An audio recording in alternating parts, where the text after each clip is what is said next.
السلام عليكم. اليوم إن شاء الله غادي نشارك معكم عصير صيفي منعش بدون سكر بطريقة جد بسيطة، وبمكونات هي كذلك جد بسيطة، يعني ما في لا كثرة المقادير لا حتى حاجة.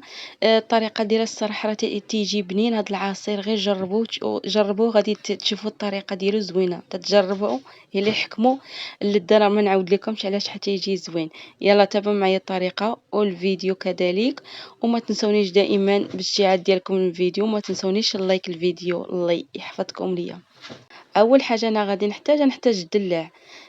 يكون الدلاع حلو، يعني كان دلاع حلو زوين، يعني ما تحتاجوش السكر. لا كان باسل غادي ديروا شويه ديال السكر، تاخذوا تقطعوه بحال كطريفات، وتاخذوا القلب ديالو، ولا كان فيه الزريعه ساعه تتنقوا تقطعوا طريفات بحال هكا.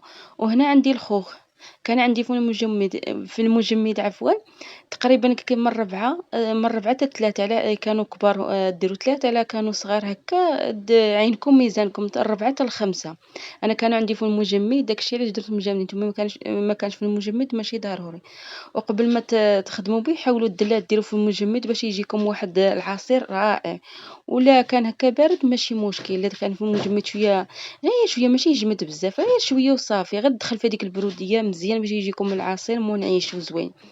صافي هنا تناخذ الهاشور كاس ديال مونينيكس. تندير شويه ديال الدلاع لتحت، ونعاود تاني الخوخ، ونعاود تاني كذلك الدلاع باش يطحن العصير ديالنا مزيان.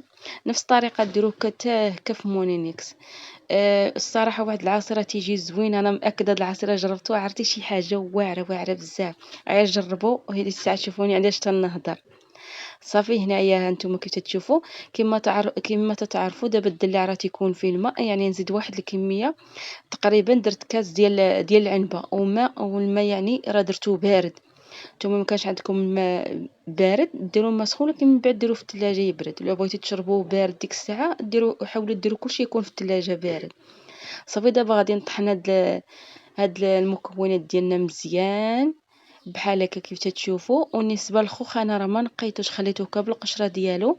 نتوما الا بغيتو تنقيو نقي، انا حاولت نخليه هكا بالقشره ديالو باش يبان هذيك العصير فيه واحد الديكور هكا زوين ديال الخوخ، تيجي بحال هكا راه طحن مزيان.